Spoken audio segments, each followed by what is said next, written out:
So Doug, we have worked before together. Yes. And whilst we come with vast experience from our time together in the industry, I think it's really good to talk to people that may not be familiar with iPads and platforms. Definitely.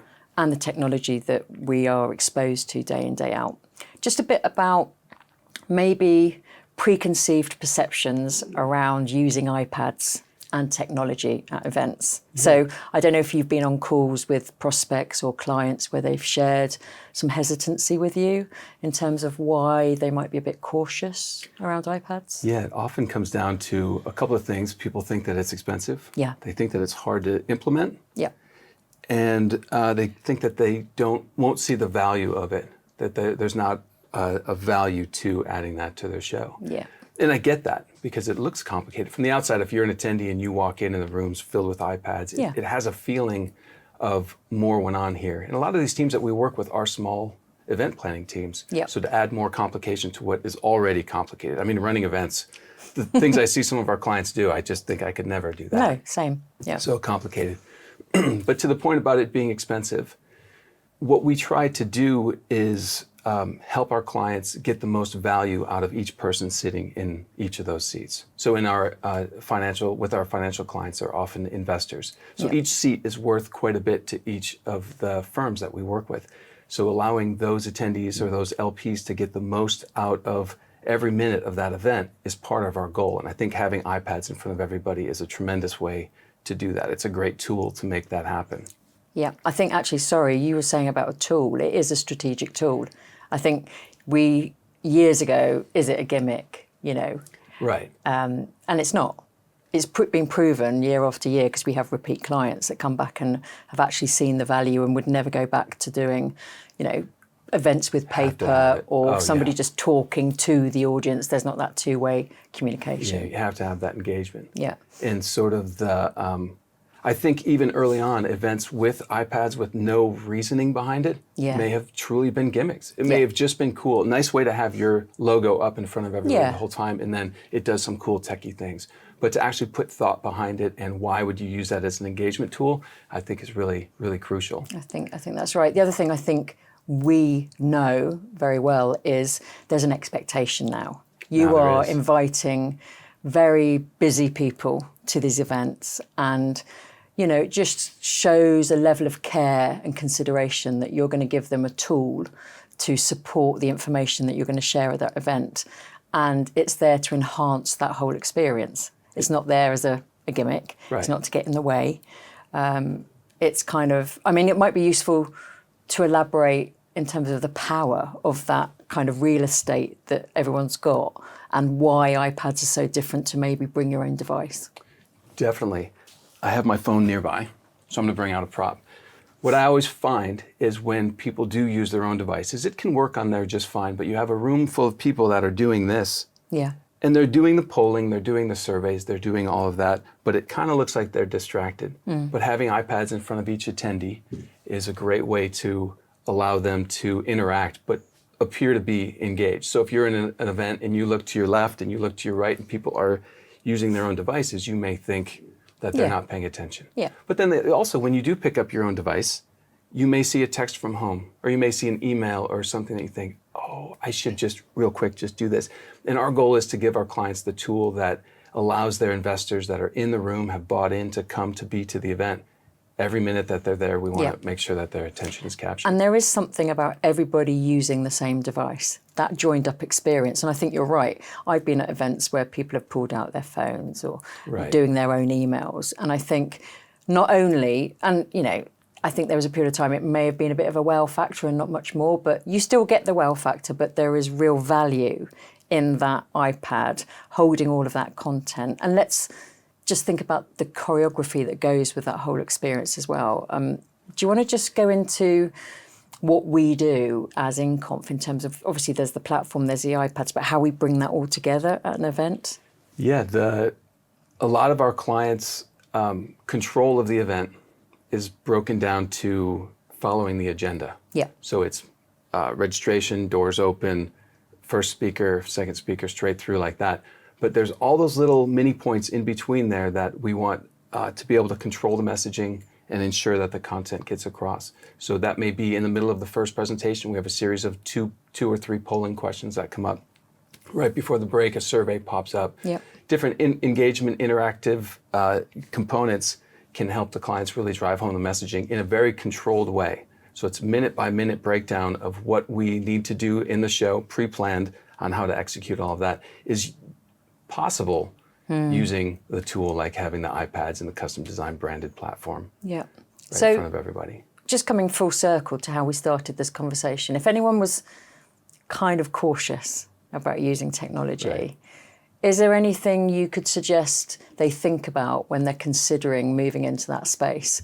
If you're looking for a partner, I know we see ourselves very much as partners. We're not a supplier. We certainly don't do transactional events. Right. That's just not sort of who we are. It doesn't work. No, it doesn't work.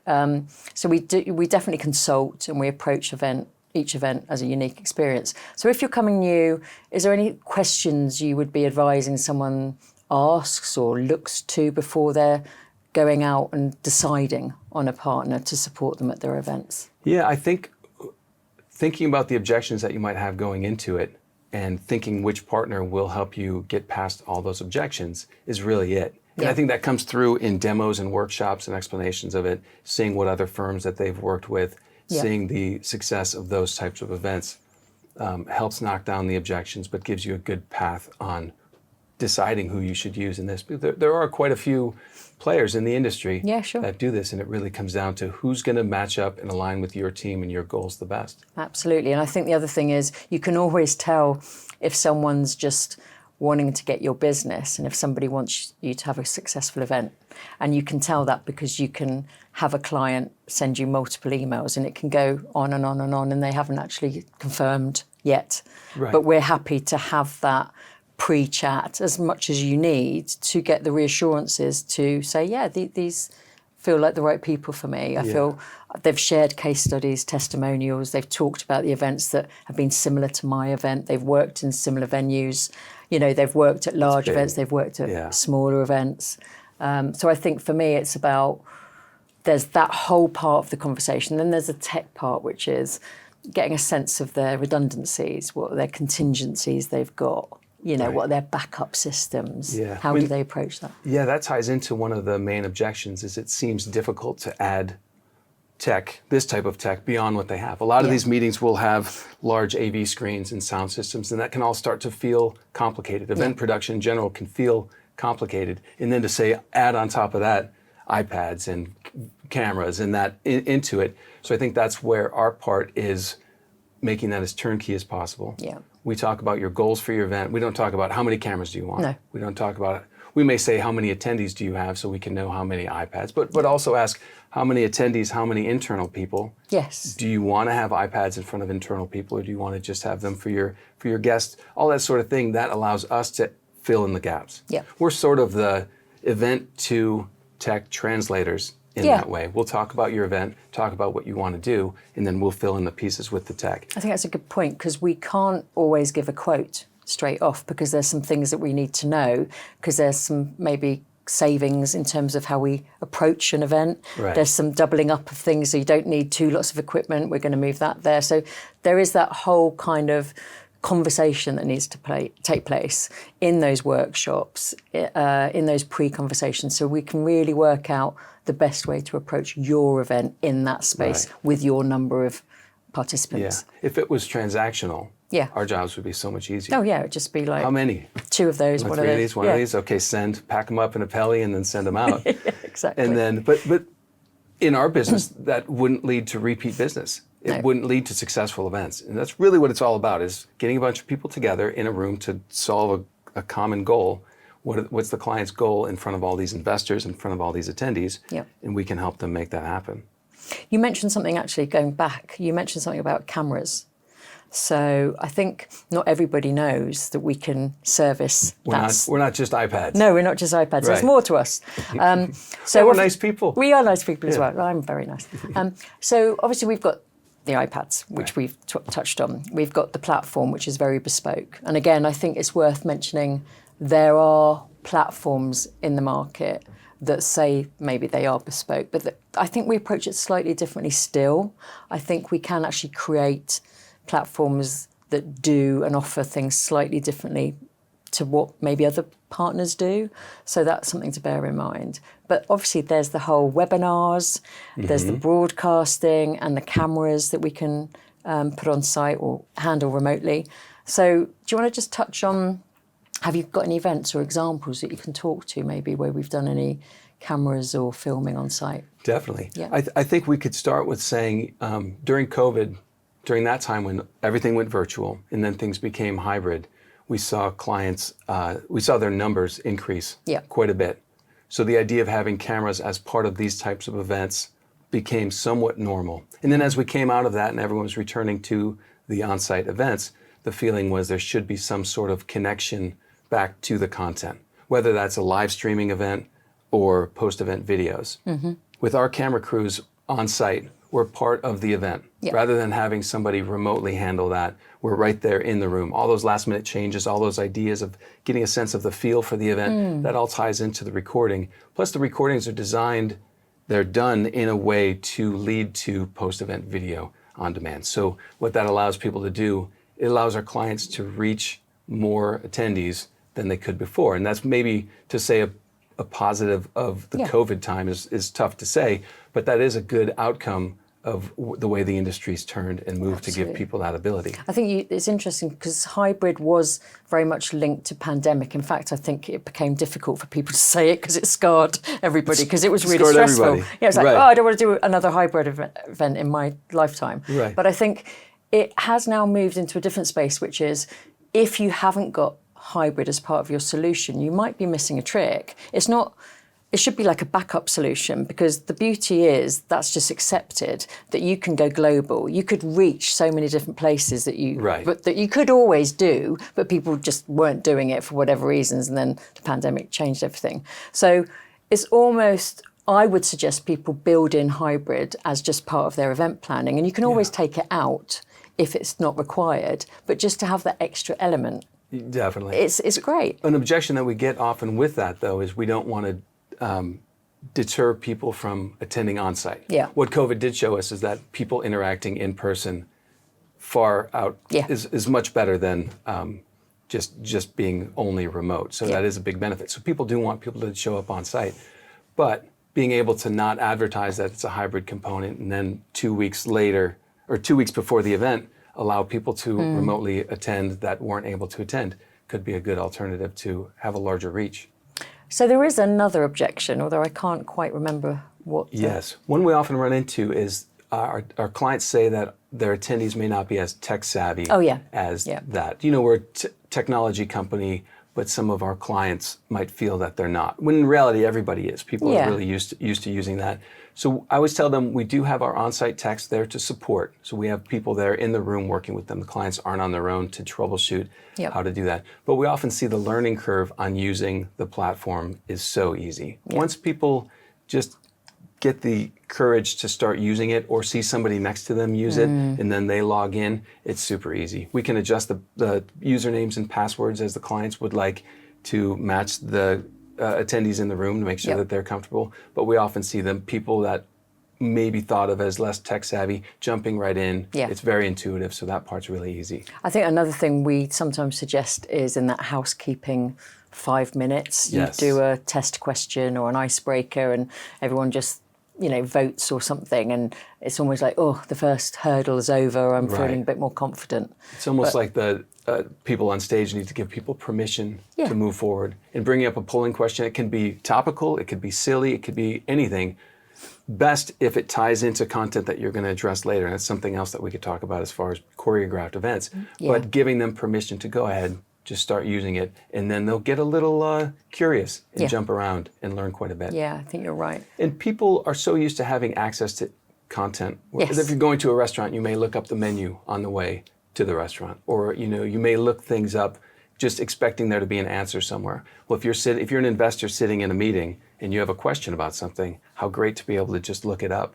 Pull up PDFs, pull up resources, pull up information, speaker bios, portfolio company information, or if you have that question, the Q&A area, type your question in, moderated Q&A right up to the presenter on stage. So Yeah. giving them the ability to find the answer to what they're looking for is crucial. Incredibly powerful. I think that's just making me think about sometimes people focus on just the event day or days and don't see the beauty of that whole learning journey of an attendee or participant. You know, Absolutely. You've got the pre-event opportunity, the event days themselves, and then you've got the post-event. And yes, you could argue that means event teams might have to think a bit more about content, but you could absolutely change up the content for each parts of that offering. Definitely. So you could have pre-event warm-up information, pre-reading, you could have a survey in there. I've even seen clients ask people to contribute to the agenda. And Love that. Yeah, it's Love a that. great way of getting buy-in and familiarity on the platform. So you're getting them warmed up on the platform on their own devices, for example, their laptops or desktops at home. Then they're coming to the event, getting their iPad, logging on, having that experience. Right. It's the same platform. I know where I am. I feel safe. Right, same platform, exactly right. So it's branded, and we can touch on that in a bit. And then post-event, you could have results from something that happened, maybe a table workshop or breakouts that you weren't in, for example. You could share the findings, so everyone then has the full collective experience in the post-event platform as well. Not only are you getting that journey of the individual, but you're also kind of stretching the value of your event, so that ROI is much easier to talk to. Oh, and speaking of ROI, sorry to interrupt. That's okay. Our clients are often trying to get the most out of every investor that's in the room. I would just mean the most money, the most buy-in, the most everything. Sure. So in terms of ROI, making sure that all of those investors in each of those seats is getting all the information that they need and interacting with our clients' information as most as possible. So what that could mean for a private equity company could be massive. Yep. Making sure that that engagement happens with each of those people. And I think it's why, and I'm sure you've had those conversations as well, when you're talking to people who are close to the sales teams, that's sort of imperative. That's kind of crucial. It is. That's how they measure the success of the event, that they've been able to understand their investors, to see if there's a need to give further information. Are they interested in a particular fund? So I think what you're talking to in terms of ROI is very clear when you're receiving your data and your analytics. We've evidenced it there for you. Definitely. Where that might be difficult if you're just getting raw data and you're having to slice and dice it yourself and look at that granular detail. So in terms of, we talked about hybrid, let's touch on webinars, because I think we're both quite passionate about working on webinars with clients. I guess we do several kinds of webinars for clients. And again, touching on the pandemic, lots of people doing virtual events, but we're still seeing lots of clients needing to do fund updates or talk about market outlook or critical positioning in terms of their firms. Can you just talk to kind of what's possible within Conf? Because obviously we've touched on cameras previously, and we can do filming. We've obviously got galleries. I don't know if everyone understands kind of the kit we've got here. I'm not nerdy enough to talk to it, but we've got a lot of kit, a lot of equipment, a lot of expertise. But webinars in particular have almost, for me, become very popular again. And I think that's to do with the world and the economy, a need to kind of communicate more regularly. Right. The regular updates too, with everything changing so quickly, there may be a need to have, I don't want to call it an emergency broadcast, but emergency webinar to update the investors on the current state of something. Yeah. And that keeps changing. Yeah. One of the things about webinars, though, is you can certainly do them live. Lots of people do them live, keep the most up-to-date information. But a lot of firms really want to control the messaging. So there's a lot that goes into that. The exact words that are used in some of the messaging is a crucial component. Yeah. So doing a pre-recorded webinar is a great way to do that. We can pre-record a week before the event goes live. So it gives you time to record, practice, review, can watch that. And then in the live event, we actually would play back the pre-recorded content, often followed by a live Q&A at the end. Yeah. The live Q&A is crucial to be able to fill the gap between the time that the recording happened till the event day. So a lot can happen in a week or less in that time. I think it's also what's powerful, and I think lots of the clients I talk to love pre-record and live Q&A because they want to give the ability for that two-way conversation still. So questions can be asked and answered to fund managers or representatives. in a live format.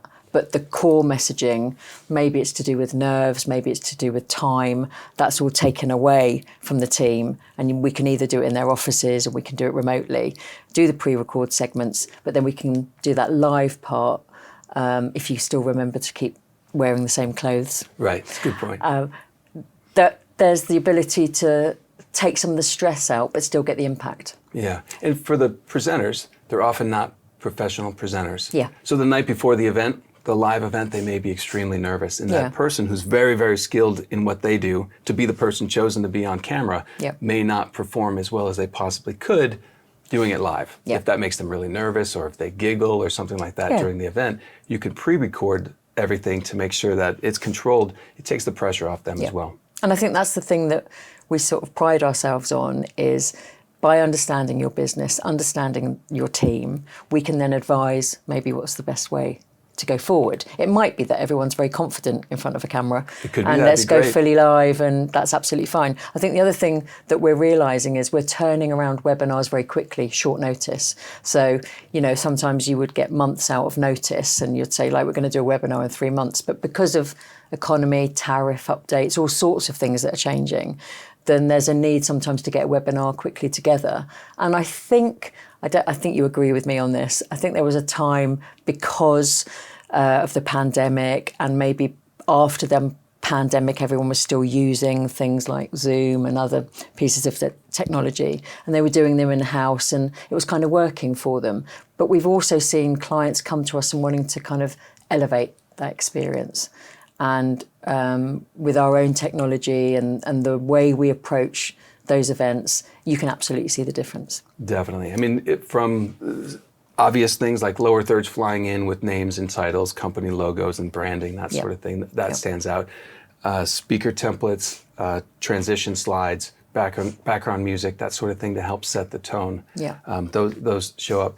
Another part that's often missed, though, is the presenter coaching. Yes. So when we are doing these, our team often will coach the presenters, make sure they look the best, make sure they sound the best, make sure there's nothing distracting behind them in the shot. All of that is crucial to making sure that the webinar production matches the level that's expected of the investors attending the event. And I think with us being part of that mix, what you're getting is a experienced events team and creative team supporting your webinar and your outreach and your messaging.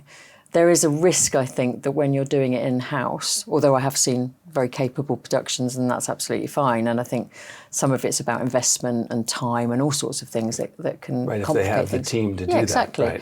But if you have the ability to elevate a webinar, it does make a difference. You know, you can really see the difference in the production values. It definitely does, yeah.